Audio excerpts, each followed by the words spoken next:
has destroyed Star Wars and superhero movies as well. Fat, ugly, blue-haired women who have never seen a gym in their life seem to be dead set on ruining all of the things us heterosexual men love. But here's the great part. None of us are buying this stuff. Their movies are failing and they're going out of business. Just look at Alyssa Marcante, who will likely have her talents taken to truck stop bathrooms when she is inevitably fired from Kotaku.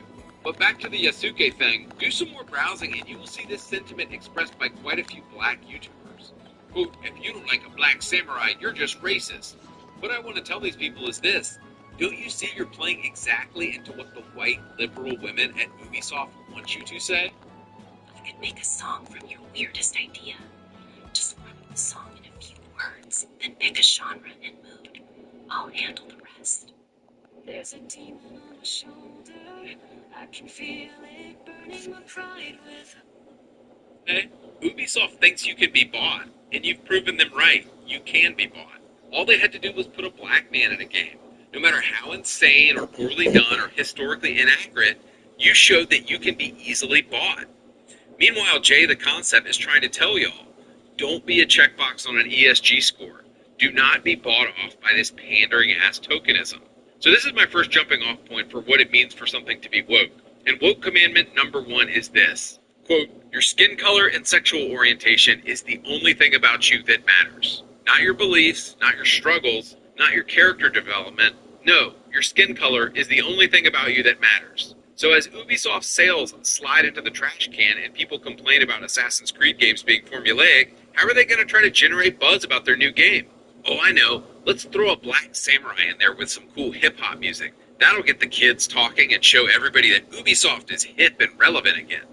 It's honestly cringe. Now you might say, but Assassin's Creed has never been realistic. And I would say, bro, you made it so easy for them to buy you off. But this brings me perfectly to woke commandment number 2. Take a beloved series or character and shoehorn in completely unwanted new characters and political messages that are completely at odds with the original source material. Watch the creative director of the new G.I. Joe toy line do this perfectly. We are so excited to be kicking off your Saturday of PulseCon Day 2 with our G.I. Joe panel. So my name is Emily. I am the brand manager for G.I. Joe. I use she and her pronouns, and I am so excited to be joined by 3 of my amazing team members. Let's start with Corey. Please introduce yourself. Sure. Hi, guys. I'm Corey. I am the 3D sculpting manager. I go by he, him, and I work on G.I. Joe Classified series. Hi, guys. I'm Lenny Panzica. I'm the principal designer of the G.I. Joe Classified series, and I go by he, him from. Hi, everybody. I'm Tony, the master model artist on G.I. Joe Classified. He, him. Like, can all these fat, blue-haired white women just go get jobs doing something else? Does anybody understand why they're so obsessed with the domain in the interest of heterosexual men?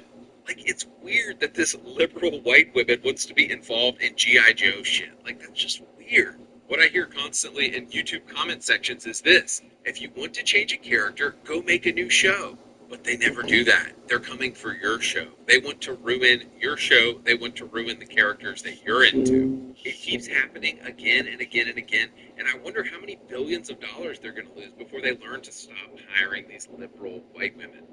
Another great example, the new Star Wars movie Acolyte apparently completely ruins the lore of Star Wars.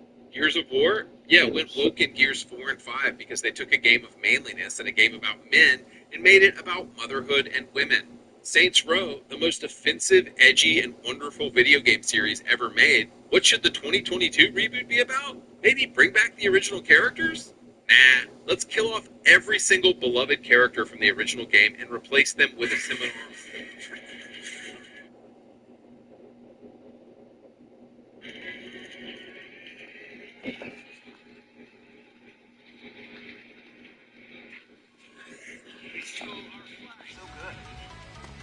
Yes! Summoning Ninja Hawk!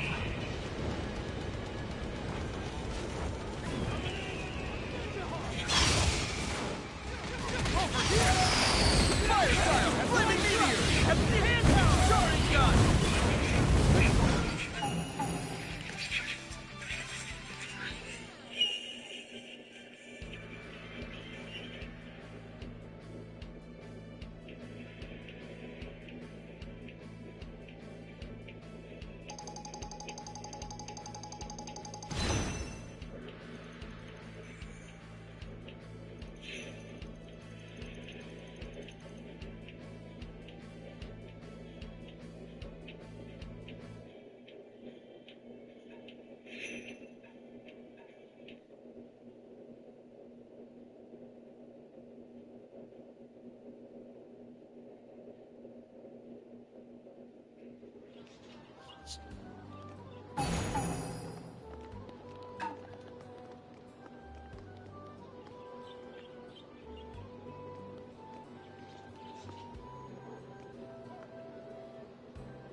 Ready for this?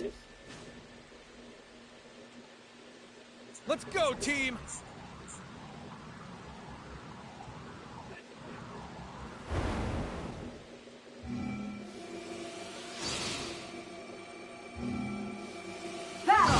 Food check. Lesbian chick check. Fat chick. Gay Asian man. ESG scores. Check, check, check. Now, as I said earlier, what is it that men actually love? What is it that men throughout time have always loved for thousands of years? It's quite simple. Hot women, explosions, war, shooting, cars, flames, edgy humor, jokes, the list goes on. Have you noticed a serious lack of these things in recent video games? Hot women have been replaced with square jaw, the chicken in the new movie talks. Shooting might still be around, but in the new hot gamer shooting, bullets are out, grand flag, edgy humor, hell no, that's gotta go. We can't have any funny locker room talk anymore, and now every NPC just has to be an annoying robot. We can't make any funny jokes anymore because somewhere somebody's feelings might get hurt. Basically, guys, it's not that big a deal. They just want to destroy everything that you love in games. But you know what the great thing is? We don't have to play ball. We don't have to buy their games. Anytime you see a game being exclusive, red flag should go off on your head. Anytime somebody is called racist when you play a game, you should look squarely at the person making the accusation because they're purchasing clicks or lying. I've heard this sentiment expressed a lot recently. Anything is alt-right now. If you like women, if you like explosions, if you like cool new stuff, congratulations, you're alt-right now. Moving on, let's get to quote commandment number 3. History and heritage must be destroyed in the name of inclusion. I was thinking the other day about how some of the celebrated games of the past few years are incredibly grounded in their different cultures. Red Dead 2 celebrates the American West. Witcher 3 explores Polish folklore and does justice to those people. Black Myth out and explores this famous monkey man myth that is a huge character in Chinese folklore.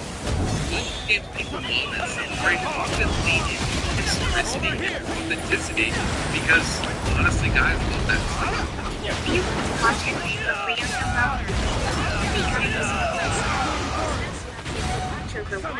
Ninja cat! But I can hear the white liberal women complain, history isn't inclusive. White liberal women are dead set on remaking history in their own image. It's really narcissism when you think about it. We should have known things were going to go this way back in 2018 when Battlefield 5 came out, and its historical quote-unquote World War II game, which included having black trans women as main characters during the Battle of the Bulge. When fans look back and said this is ridiculous, DICE said, fine then, racist, don't buy our game. And we did it. And oops, just like that, a game failed. Another thing you might have noticed is the incredible double standard the woke crowd always applies to when it comes to race swapping. Ugly women in the place of a hot woman? Check. Black ahistorical guys in place of samurai? Check. White women in World War II battles? Check. White guys leading armies in Wakanda? Record scratch. Wait a second, you can't do that. That's racist. We see the double standard on full display. And yet again, we get back to the core of it. They truly just hate men. And And they don't even like black guys. They just view black men as ESG points on their bingo card. They want to use you as a shield against criticism to feel like they are morally superior to those they would deem, quote, normal people. So just to draw this to a close here, this is the best way I can define woke, by these 3 commandments they follow. Number 1, your skin color and sexual orientation is the most important thing about you. Number 2, take a beloved series or character and shoehorn in completely unwanted new characters and political messages. And number 3, history and heritage must be destroyed in the name of woke inclusion. Literally rewriting history so these narcissists can include themselves in it. Do you want to know immediately if a game or movie is woke or not? Just look at the critic score compared to the audience score. If the critic score, like I said, is like 90 and the audience score is 30, you know it's definitely woke, because everybody hates it, because at the end of the day, nobody wants this trash. Alright guys, I'm out. Hey, howdy, how's it going? My name is Benji Pie. The Mortal Kombat 1 Definitive Edition is out, and if you aren't some super gamer nerd, you're probably thinking, Ben, what the hell does that mean? It means that support for Mortal Kombat 1 is basically coming to an end. Apparently, it's because they didn't bombs and then derail his train. The train ends up nearly killing him and crushes him up to his neck. And Cletus nearly burns him alive while also obtaining a piece of the Venom symbiote. And he literally even says the word carnage, if it wasn't any more clear at this point. Now, before I devolve into just talking about all the various aspects I hate about this game, I guess I'll give a very quick mention of the web swinging. Now, the swinging physics are still inferior to the original Spider-Man 2. If you saw my last video, you'll know I just played Spider-Man 2, so I can absolutely verify that the swinging was more satisfying in that game because it took more skill and had much better physics. It just had more momentum and felt faster than this, though in reality I don't think that's actually true. I believe people have done the tests before, and by default in the settings there's a swing assist feature that is maxed out that makes it pretty much impossible to fail at swinging. It will actually alter the momentum and the angle of your swing so that you don't hit the ground. Now, of course, about halfway through the game I turned this off to see the difference, and it does feel a little bit better without the swing assist. But now with the addition of the wingsuit, it's harder to fail anyway, because as soon as you jump at the height of your swing, you can just break out the wingsuit real quick and glide, keeping most of your momentum. And then once you slow down, you start swinging again, so it's even more brainless. And Spider-Man with the wingsuit just feels wrong. And man, I'm just really sick of wingsuits in general. Maybe because I've played so many modern games in the past decade, but I think the only time I legitimately enjoyed one was Just Cause 3, and even then, I enjoyed said wingsuit even more when you purchase the first DLC and it turns into an Iron Man jetpack with a machine gun and missiles. Ultimately, I just don't really like wingsuits that much anymore. It was a cool novelty in that game and in Far Cry 3 and 4, but I've already seen it way too many fucking times. It doesn't belong in a Spider-Man game. That said, I might be a little critical here, but I do think swinging around the city is still fun. Just not as fun as the original Spider-Man 2. Okay, that's pretty much everything that I even vaguely liked about the game. Only going downhill from here. I pretty much have nothing else to say positively about this game. I honestly don't even know where to begin. I guess we can stick with the sandbox for now. We'll cover the story later. There's a lot of story-based side quests in this game that are tagged with the superhero app that this fat Asian kid named Genki made for you. I never played the Miles Morales game for obvious reasons, so I had no idea who the fuck this kid is, and I really don't care if he's been featured in the comics. He's a lame character, I don't like him. Spider-Man is a genius, he can make his own fucking gadgets, okay? Stop taking shit away from him. Oh wait, this whole game takes shit away from him, but we'll get to that. Hold on. So through this stupid superhero app, instead of Spider-Man solving real problems like supervillains robbing banks or killing people, he decides to help randos who have some kind of trivial issue they could easily solve themselves. For example, you help some black woman find her grandpa who's gotten lost in Central Park or something, and you legitimately waste your time walking around the park, finding some random evidence, doing a fucking god-awful mini-game. And this game's full of shitty mini-games, by the way. They're just straight up padding. They add nothing. They require no brain power. Though I say that, funny enough, I did get stumped by an incredibly easy one at one point. Guys, I'm feeling dumb. My dumbness is activating. Retard mode engaged. I guess that's another moment for the Son of DSP compilation. But of course, at the end of this quest line, you find the grandpa. He talks about his wife, and that's it. That's the whole point of the quest, is to listen to some old man reminisce about his wife when he was younger. But it gets much worse than that. There's another quest where you help some old black guy free his pigeons because he's about to die, and so they need to find a new home. And all you do is just...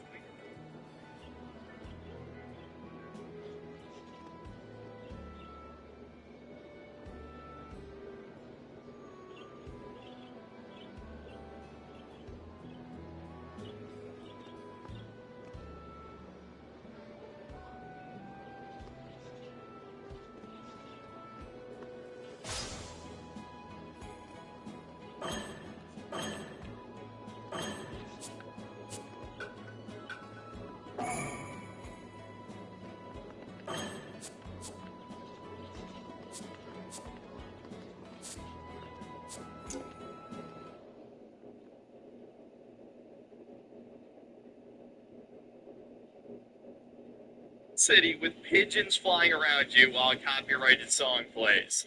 That's the whole fucking mission. And oh, big shock, he's dead when you come back. Ooh, how sad.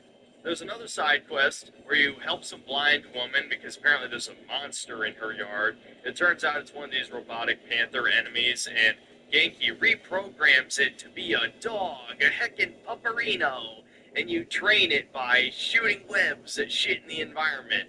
And of course you give the robot dog to the lady, which has a fucking rainbow painted on it for some fucking reason. This whole game's like that.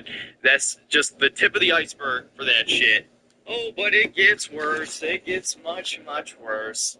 There's another mission where you go to Miles' private school and help some Zoomer mutt, who I couldn't even tell was a woman until I looked closely, take pictures around the school, including of their fucking esports club.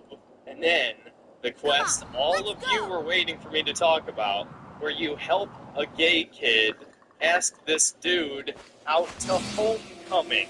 Spider-Man is wasting his fucking time helping some gay kid ask out another gay kid. Are you fucking kidding me? What the hell, man? It's not like this is fun. No, you just jump around some rooftops and shoot some webs and some shit, and the game forces you to watch. I literally tried to leave, and the game forced me to web back onto the lamppost over and over again. This is what I'm talking about. This is how you know it's propaganda. They're shoving it down your fucking throat. And no, it being an optional cyclist is not an excuse.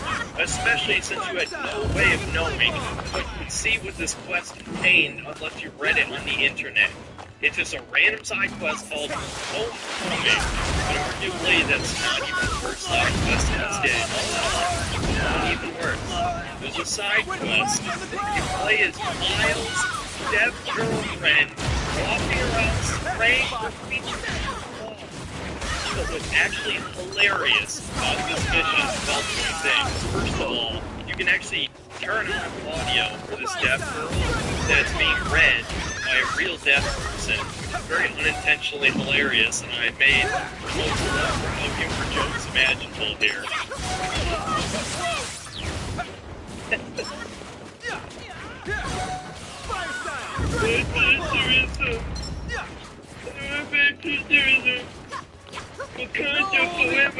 But in Insomniac's infinite wisdom, because they couldn't have this character talk to herself, at least out loud, she's deaf, and this is a modern video game, so the protagonist has to comment on what's going on every 5 minutes, where the fucking soulless golem zoomers playing the game would get bored and turn it off, I guess, instead of making her just think emojis on screen. Deaf people apparently can't think. They don't have words in their head. They can read, but they think in emotes. I get, it's so woke, it circles back around to being like racist, sexist, ableist, whatever. There's another quest where some of the school members decide to throw a big rank, and they kidnap the school mascot, which might be a setup for an okay quest. In reality, you're just solving brain-dead puzzles the entire time. Light reflection puzzles that wouldn't be out of place in a shovelware PS2 game. But of course, about halfway through, they have to virtue signal to you and throw in a mural saying how great BIPOC artists are and we all need to stick together. Because, you know, women think all minorities are the same, apparently. And you might wonder why I'm singling out women. Well, the lead writer of this game was a woman. And we'll get into that a little bit more later because it's kind of important, actually, believe it or not, to the plot of this game. Or at least one major mission in particular becomes pretty obvious. And not long afterward, you go to some African art section of the city, and there's a whole other side quest line about retrieving stolen instruments from this black art museum. My god, this game is full of shit like this, dude. This is actually part of the main story, but you meet a scientist chick who has the non-binary flag and the monkeypox flag on her desk. There's a pawn shop with the Ukraine flag on the inside, which this is fucking comic books. This is exactly why I made those two Escapism is Dead videos. Because modern developers will not let you escape reality. You must support the current thing. And this is a more minor complaint, all things considered, but this Danica podcast with this purple hair feminist chick is so cringy and unbelievable. It's like the writers fundamentally don't understand what makes podcasts like Joe Rogan popular, and so they have this harmless, sterilized, likely self-insert character gives safe, politically correct opinions on shit that's going on. Jay Jordan Jameson podcast 10 times more popular in reality, even if you don't agree with what he's saying, which a lot of the times what he's saying is absolutely correct.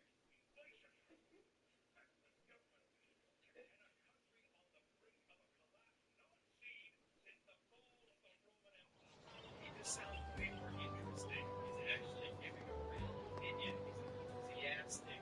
Danica is a face for radio, and she's boring as shit. There's no way anyone would ever listen to her. Besides me, the funniest podcast he released since gone on the past 10 years. Now, I can make excuses. A lot of my books don't bother me that much, but there are a few here that are getting to me. The first one being that this game hard crashed my PS5. It actually overheated, froze, and then shut down the entire thing. And then proceeded to crash 4 times over the course of the story, so luckily not quite as bad. I also had a weird bug. The enemy AI would just glitch out, stand around, and not even attack me at multiple times. There's also this weird bug where it looks like someone with laser muzzle like pulling down a bunch of chains to the bottom of the laser. But if you pull down one of them, it creates these holes in the floor. So I thought, oh, maybe I can jump in the holes. Yeah. Wait, what? I don't know.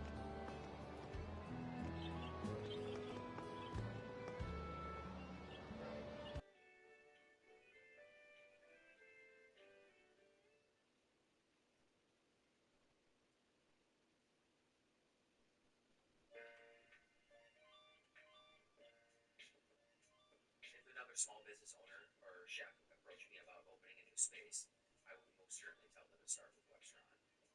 Go to one place and really outfit an entire area of operation, from front of house to back of house to any other needs in the space. Webstron is really a one-stop shop. Your stuff's awesome.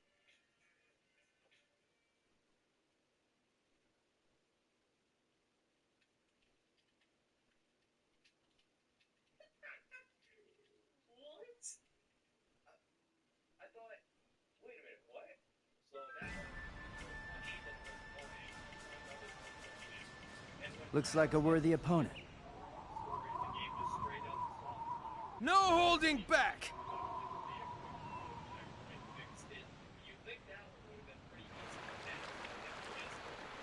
easy to That's it. Battle! Gather up. Certain boss fights. During the first Raven fight, it would zoom in on his face, and I couldn't even see my fucking character model, which makes it a little bit hard to dodge attacks. You can't see the square sense over your head. And there are a whole bunch of minor bugs that I'm not really going into, and there were some performance issues, but for the most part, I think the game ran fine. But it is definitely worth noting that this game is a little bug. It's got much bigger issues, but I thought it's worth bringing up. Okay, I think I've stalled enough. Let's finally talk about the main story and how Insomniac's writers, or at least the lead one, absolutely hates Peter Parker. Now, this story was a bit of a convoluted mess, so much so that just 2 days after finishing it, which is the time of recording this, I basically already forgotten 80% of it, and I had to go back through my footage just to create this synopsis, which is really not a sign of a good story. I promise you, I actually tried to pay attention this time.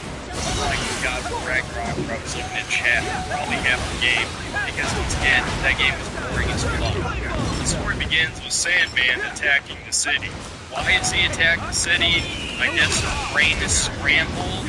That's pretty much as far as it goes. It's explained later that he was being chased by Kraven, but Sandman, a guy who's made of fucking sand, is afraid of some random Russian hunter guy who has a magic potion that makes him somewhat stronger than a normal person. Now, of course, because we need a new villain faction in this game, Kraven also has 1,000 fucking goons working for him. I mean, seriously, why does he have so many badass hunters that are full of women and people of color? I mean, this is the most diverse group of villains I've ever seen in any video game. I guess on the bright side, you get to beat the shit out of women. Spider-Man hates women so much that he'll break every bone in their bodies. Spider-Man beats up women because he can. Gather up. Gather up. Video games are so woke that beating women is no joke. But whatever, that's, I guess, a minor complaint in the grand scheme of things, because so many other games are doing it now. So after you defeat Sandman with Miles' bullshit Mary Sue electric powers, which are good against everything in this game, seriously, Spider-Man comes across some gun goons who are the least diverse enemy group in the game. They are not only mostly white, but they are pretty much all men, and they're jacked, which just made me like them more and want to be part of their club. But we get a little piece of subtle propaganda in there.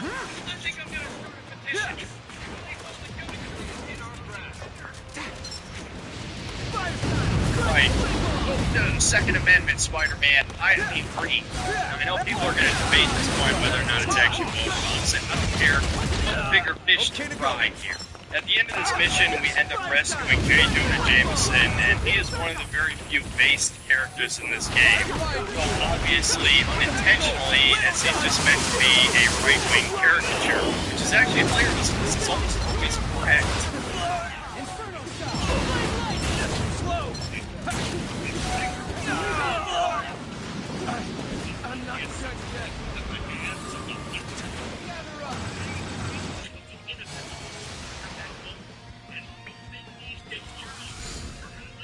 And shortly after this, we get to meet Miles' friends, Fat Agent Kid Genki, and his deaf girlfriend. This is just fucking cringe, man. I got nothing to say about it, really. This is also where the pacing of the game starts to drop off of a cliff. I know you're probably familiar with this already, as it's a Sony game. But I think specifically Spider-Man 2 is especially bad about this, because even though, in terms of the actual number of hours of cutscenes, are not nearly as much as God of War Ragnarok, there's so many things that destroy the pacing, whether it's the walking simulator sections, which we'll get to soon, or the horrible mini-games and puzzles, like I mentioned earlier. There's so many moments in this game where you're not just playing as Spider-Man, aka swinging through the city and beating up bad guys, which is the reason why anybody would want to play a fucking Spider-Man game, and exactly why the original Spider-Man 2 is better than this game. The main storyline of this game is somewhere between 12 and 15 hours, depending on what you consider part of the story, which is more than twice as long as the entirety of the original Spider-Man 2 on PS2, but if you cut out all of the fluff, and I mean basically anything that isn't playing as Peter or Miles and swinging around the city or beating up bad guys, this story would also only be about 6 hours long. That's how much padding is in this. It is absolutely insane and inexcusable. Okay, enough stalling, back to the story. So soon afterward, Peter goes back home, and we finally get to see the new Mary Jane, and oh my god, she's hideous! What's wrong? Your face! Mary Jane, more like manly jaw. She looks old enough to be Peter's mom, and with a giant fucking man jaw. That is a man, dude. Look at that body. Wide shoulders, no hips, flat ass. That is a man. And the worst thing is, we know she's a face scan model. We also know what her face used to look like in the old game. And this is what her model actually looks like, okay? Now here's the big twist. This is what the lead writer for this game looks like. Oh yeah, that's not a coincidence. Mary Jane is 100% a self-insert in this game, and that becomes very obvious near the end. But we'll get to that later. And now in a fucking superhero game, we spend the next 5 minutes cleaning up a house. And we get a flashback to when Peter was a teenager and he punched a hole in his wall and Aunt May helped him. Don't care, Aunt May had it coming. In fact, I hope they bring her back and kill her a second time in the next game. Now the game decides to waste the next 30 minutes building up Peter and Harry Osborn's friendship. As we saw in the beginning, they're not even pretending to make it a twist that he's Venom in this game. They pretty much gave it away. So the Venom symbiote is helping him fight off his cancer, so now he's completely fine to do physical activities. There's a walking simulator mission where you ride bikes. Are we gonna really have a bike riding mission? Just make it a cutscene, please. No, dude, don't do it. Don't make me ride my bike in a straight line. Better be a cutscene. Fuck you. Fuck you. And then you have a flashback back to when they were both at high school, and it's incredibly boring and a colossal waste of time. And I might as well bring this up now, but this game has some god-awful dialogue. I mean, ripped straight from Reddit.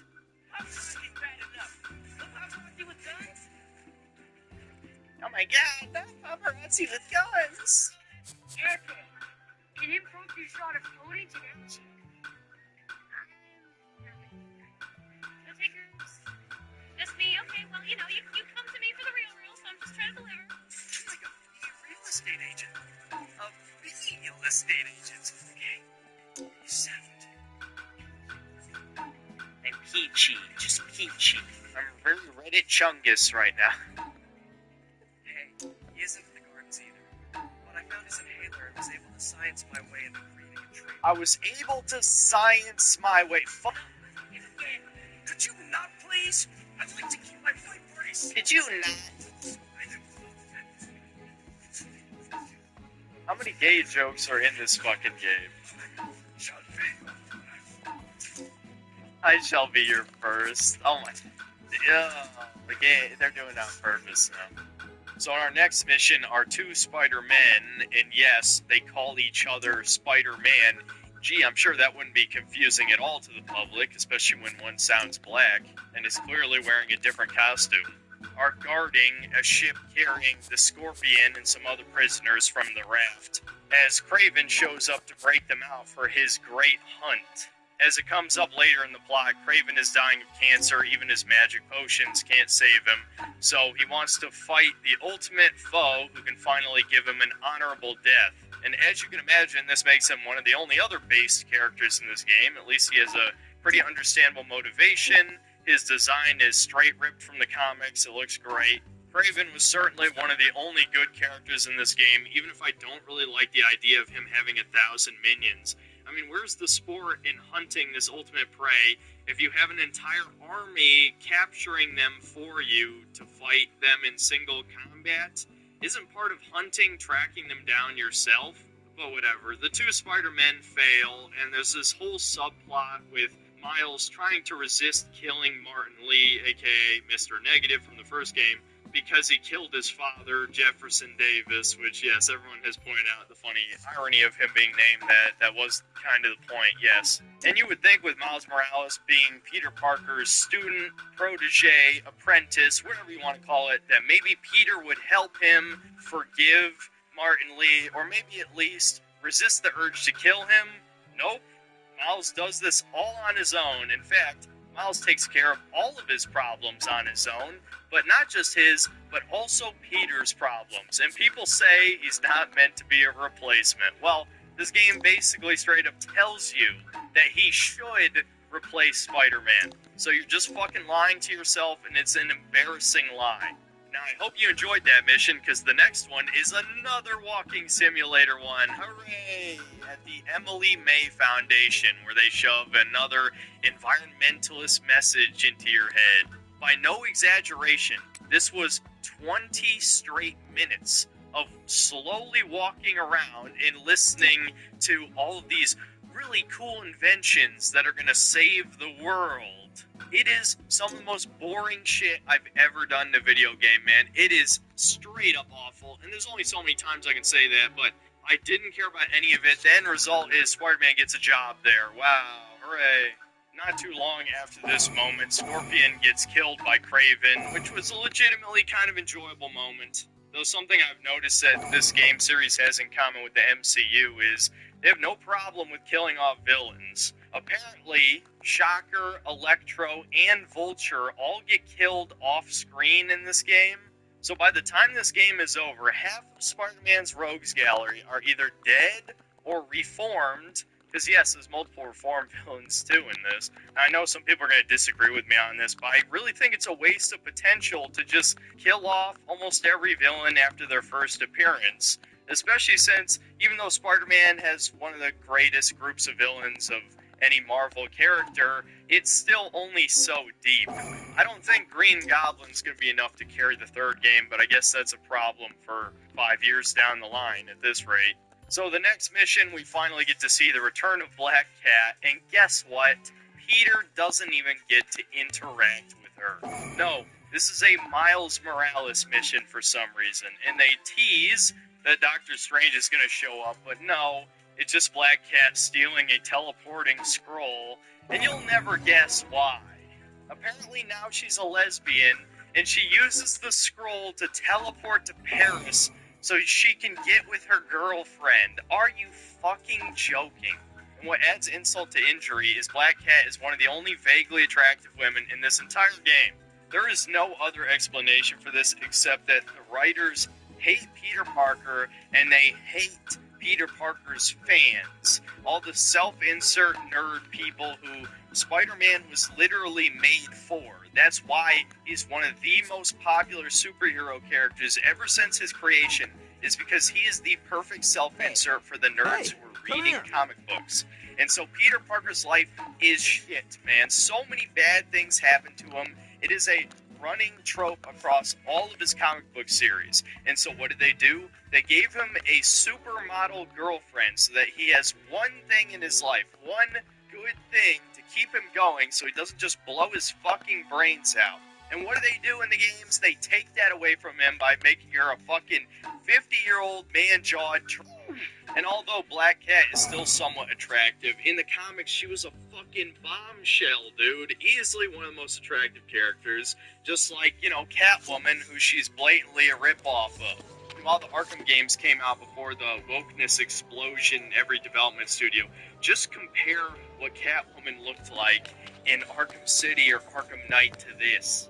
I mean, shit, in the 90s cartoon, which was for children, they made sure to make Black Cat hot as fuck.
Are you fucking joking? I seriously have to ask you if you're one of my black viewers, which, believe it or not, is 12% of my stream audience at the very least. Do you actually think Miles Morales is cool? And I mean, Insomniac's version. I think the Spider-Verse one is completely fine. But Insomniac's Miles Morales is fucking Urkel, and you can't change my mind. They tried to make him just Peter Parker but with black skin, but he's actually worse than that. He's a fucking whiny nerd bitch. Now this is about the time where the story starts to just become pure padding. We get a mission at an amusement park where we get to see that Mysterio and Tombstone are now good guys. Now, do we get any real explanation for how this happened? Of course not. No, it would actually be cool to see how these villains redeem themselves. They would actually have to earn it. But no, not one villain that gets redeemed earns it in this game. The third one being Mr. Negative, which was pretty fucking obvious. Anyone could have guessed that. And after Miles goes into this weird VR universe that Mysterio came up with and fights some guys, then it just becomes a walking simulator mission as Peter, where you get to do a bunch of carnival mini games that are pretty half-assed, and some of them are literally just watching someone enjoy a ride. As someone who's actually been to multiple theme parks throughout his life, including one of the greatest roller coaster parks in the world, Cedar Point, you should actually go and do these things instead of trying to live vicariously through a video game. Trust me, it's worth it. So anyway, Kraven's goons show up, they kidnap Tombstone, and finally, after a lot of unnecessary build-up, Harry uses the Venom symbiote to help save the day. And I actually kind of like this part of the story, even if, again, it does feel like padding. Harry's trying to be a superhero too, but he can't really control the Venom symbiote all that well. And as a nice throwback to the comics, the next time they team up, he's wearing a costume very reminiscent of the Agent Venom costume, which is when Flash Thompson got the Venom symbiote. Yes, that really happened. So after saving Tombstone in the next good guy now, he files deep down into basically shark teeth, giant fucking gun. Except that, I don't know, he just had a major heart attack. And then you can see it with the Venom symbiote once we attach to Peter, here. Yeah, possibly be foreshadowing. After the whole padding with Miles, eventually we get one of the worst missions in the game. Insomniac heard everyone's complaints about the very main mission. 8, enter gate, release formation! Pressing criticism, like many modern egotistical developers, they decided to double down. Now the very main mission has turned into glorified The Last of Us mission. I mean, seriously, and Sony games have so little confidence in the average player's abilities that the tutorial extends not just beyond those simple prompts. No, the very first enemy you sneak up to can't kill you. How's it going? Killer. Killer. What the fuck? No. And even when you get to the actual gameplay part where you can die, these enemies are so deaf and brain dead, you can straight up sprint up to them and stealth kill them. Do your best. 2 enemies in a row if you're fast enough.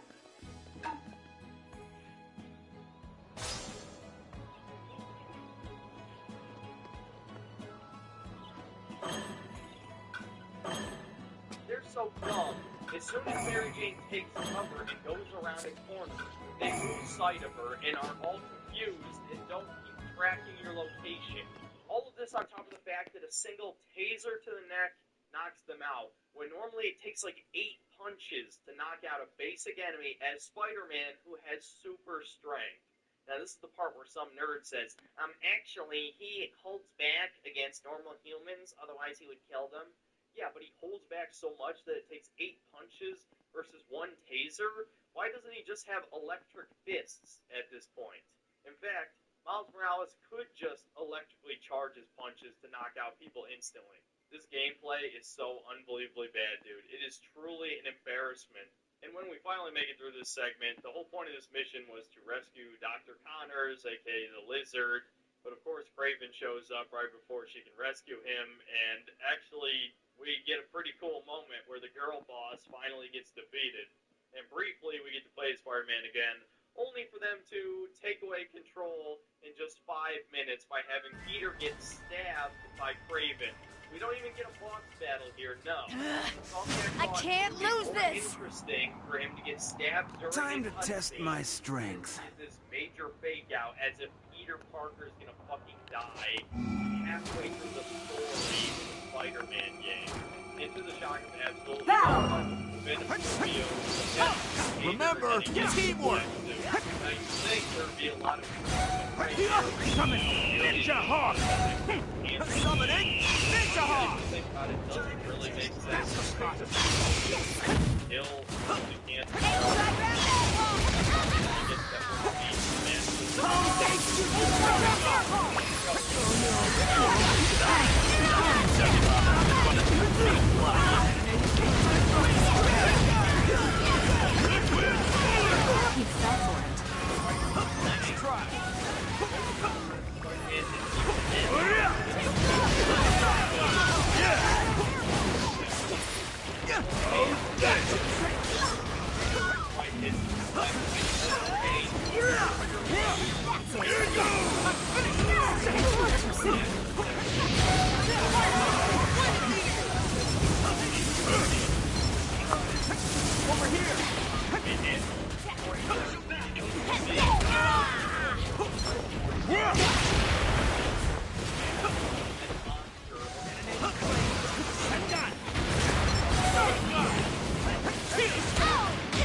Next mission, Peter returns to the Emily May Foundation to team up with Harry to create a serum to return Mr. back to his human form.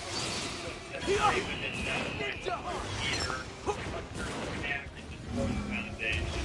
And this is why Harry starts down the path. Summoning Ninja Hawk! Mission is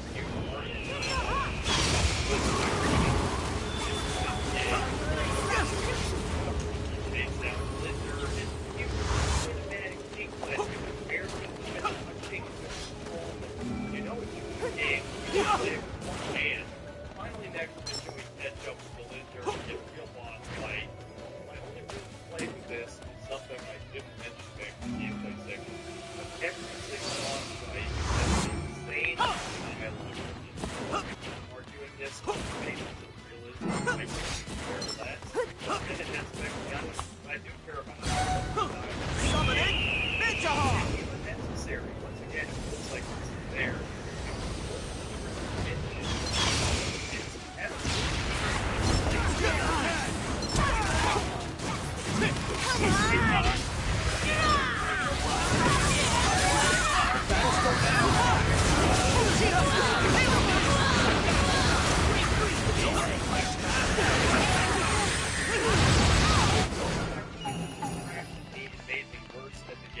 and halfway through the fight, it turns into a chase sequence across New York, which actually was a kind of fun part, admittedly.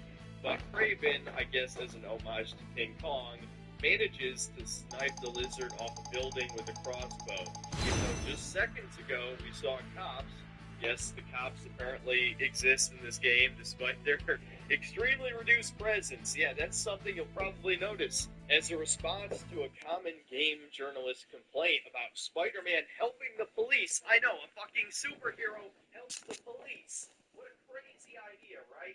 Insomniac decided to remove the police from all but just maybe 2 or 3 missions in the entire game, and I don't think Spider-Man even ever directly interacts with them. But anyway, to get back to my point, you see the police shoot at Kraven with an assault rifle, and it does nothing.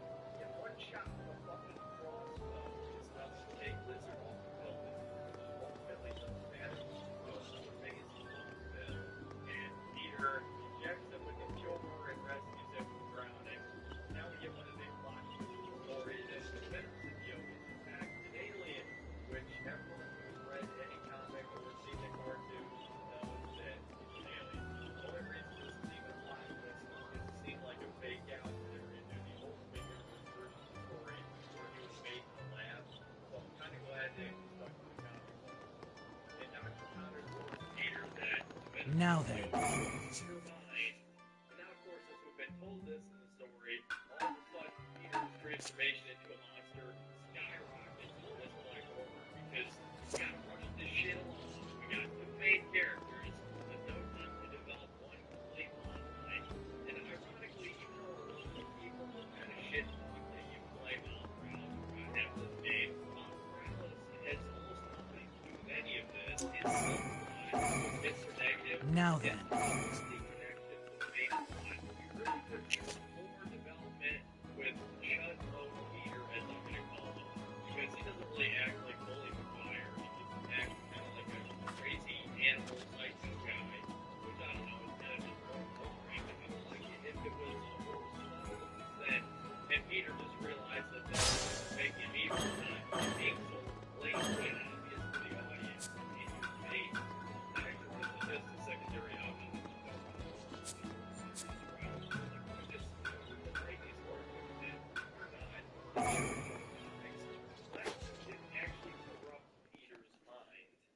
Idea the cartoon came up with first, and let me give you a little bit of a sample of what that sounded like. It's like this. I'm through with not getting what I want. That's money. I give up too. I give up trying to be a friendly neighborhood Spider-Man. And I actually think this could have made for an interesting opportunity in the game as well. Maybe throw one of Peter's C-list villains at him, and he just fucking brutalizes him, or even better, actually kills him. That would have set up a great character development moment where he realizes what the suit has done to him, and then he has to tear it off himself. Now, of course, that's not the story this game is going for. And speaking of all of this is when we get to the next Mary Jane mission. If you've been sticking to the main story, it hasn't even been the last one. We haven't played Mary Jane. Let's fight. And I had enough of this shit. I just speed ran that. Let me show you the results of my training. And the setup for this is just as cringe as the mission itself. Basically, Peter finally needs to sleep after, big... Battle! Summoning Ninja Cat! Time to test my strength.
Lightning style! Lightning net!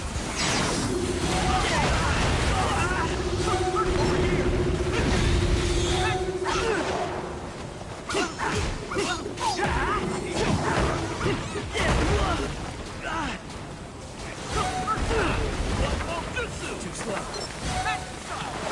Great barrier! Line transmission Hong-Jing Jutsu! Insect damage technique! Earth Just the second after this. Not to mention, that little scene right there is a massive source of drama. Well, that and the fact that he was neglecting his butt buddy Miles. Yes, that is a real plot point. That he wasn't answering Miles' call. Now he's upset at him, and so the writers force Peter to apologize for the rest of the game, despite the fact it's not his fucking fault that Venom was influencing his mind. Get ready for this point to come back up later.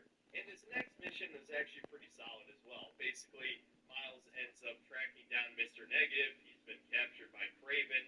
They have a 1v1 boss battle where Miles decides, obviously not to kill him. I think is definitely the wrong move. It's way too boring. It's getting to the thing that makes Miles way too similar to Peter, but without Do your best. So anyway, instead of killing Mr. Negative, he helps him escape, and so off-screen, Miles fights Kraven 1v1, and spoilers, he loses. Remember that for later. So of course, Peter shows up, he goes ballistic, and again, this just shows the writers are completely toothless, because despite beating the absolute shit out of all these humans, he never actually kills anybody. Well anyway, you fight your way there, and you fight Kraven in a 1v1 boss battle that's actually admittedly pretty good, even though I was pissed off at the time on the screen. The second phase of the fight is one of the only boss fights in the game with legitimate gimmick, that being symbiote's weakness to sonic frequencies and like Bell, right? But just as I did Kraven, now notice I say Do your best. even though Kraven was conscious, that's an important plot point here. He's still choking him out as Miles shows up and attacks Peter to stop him from killing Kraven. Now here we have the first major moment of the story that legitimately hits me home. Despite losing to Kraven in a 1v1 fight, Miles is able to defeat Peter with the symbiote suit. And I just know this is going to be perfect. He's used this electricity abilities even more effective on the symbiote, and he also brings the battle in the arena. Well, first of all, it's fucking stupid that his electricity is good against everything in this game. Yeah, not a single enemy resists anyway. In fact, most of the time it's the opposite. And while the Bell argument is fine, I still don't think it should have been enough. Miles already feels like a Gary Stu in a bunch of moments throughout this game, but this is truly the moment that solidified his place as the replacement for Peter Parker, because not only does the student surpass the master, but a more powerful version of his master at that. And again, it robs Peter Parker of a great character development moment with his past. It is embarrassing. Looks like a worthy opponent. I can't lose this one. $1 million AAA video game. So with the help of Bill, Peter rips the suit off, and they capture and they have Remember, teamwork! Summoning Ninja Hawk!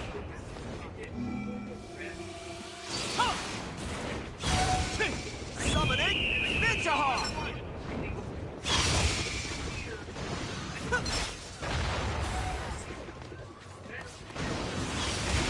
Lead rising wind!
Summoning Ninja Hawk!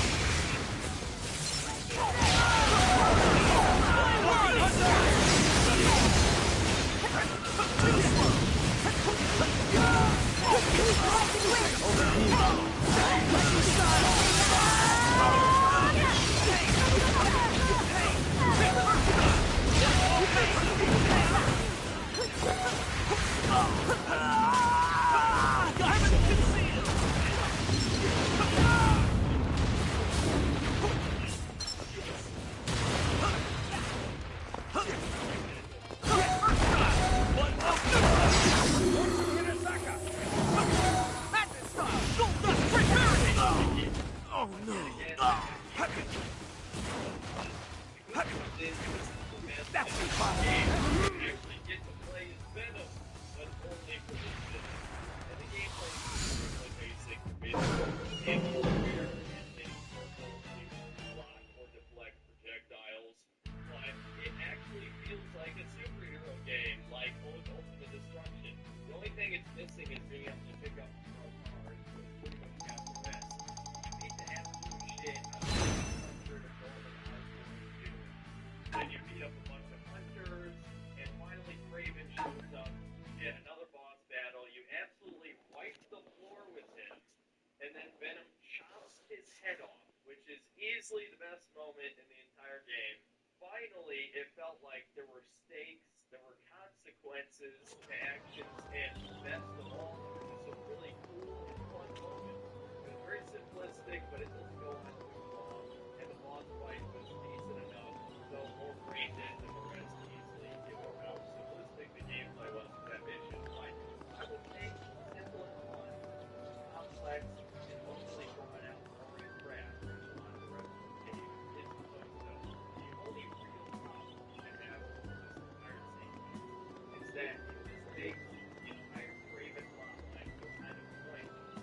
He existed purely to be a jobber for Venom, to make Venom seem like a real threat, the most powerful thing that Spider-Man has faced so far. You just got to see how badass Craven was.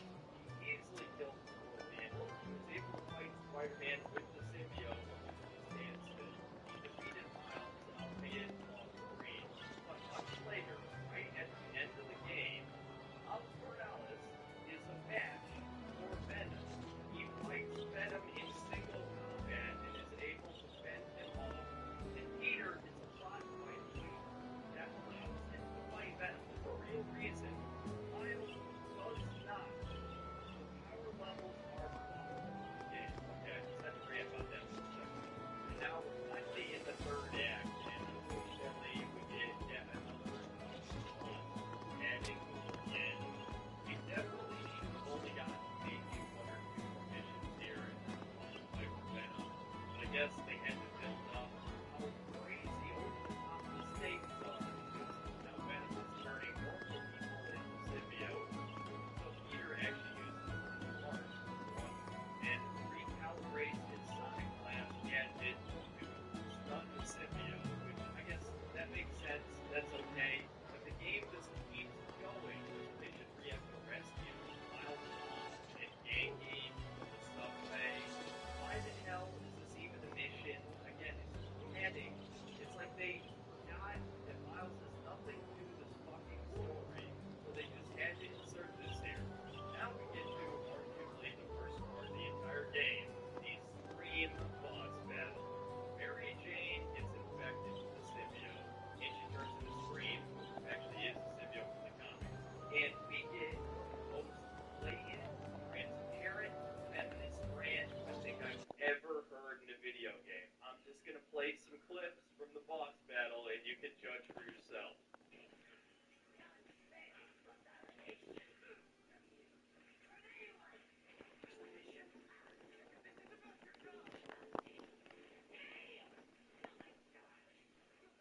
Typical woman. Me, me, me.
everyone says this is a good story, stop listening, please, for the love of God. And I got nothing more to say here that I didn't already say during the stream. This was painfully bad. Mary Jane is obviously the self-insert of the lead writer for this game, and this rant must be directed toward her ex-boyfriend, some shit, because this is some of the most out-of-touch, narcissistic bullshit I think I've heard in any piece of entertainment. It reads like a parody, and before anybody says that, oh, that's the point, she's got a symbiote on her, but that's not really what she thinks. No, the symbiote is enhancing what she already felt. And that's why Peter is constantly fucking apologizing and acting convinced the entire time. Fuck you, Insomniac. It's unbelievable. I've got nothing more to say. So eventually, Peter gets attacked by a bunch of symbiotes at the same time, and they're trying to bring his trace venom molecules in his bloodstream or whatever.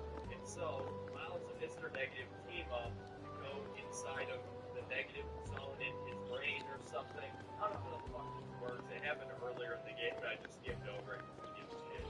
Basically, you just fly through the Shadow Realm, and you fight a bunch of melee-only enemies so you can infinitely air juggle. Yes, this is that brain dead. At least we get a throwback to the first game with the Sinister Six getting a little cameo in there. And this mission ends with Peter getting the anti-venom powers. If you haven't heard of anti-venom, yes, he does come from the comics, and it is Eddie Brock in the comics, who of course doesn't exist in Insomniac Universe because he had too much Chad energy, I guess. And the whole purpose of anti-venom is to kill symbiotes. So you know what that means?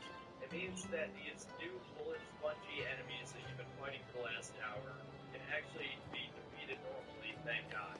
But the worst part of this mission comes right at the very end, as despite Peter not having a real reason to contribute something that makes him stand out from Miles, because Miles pretty much can't do it better, he says this.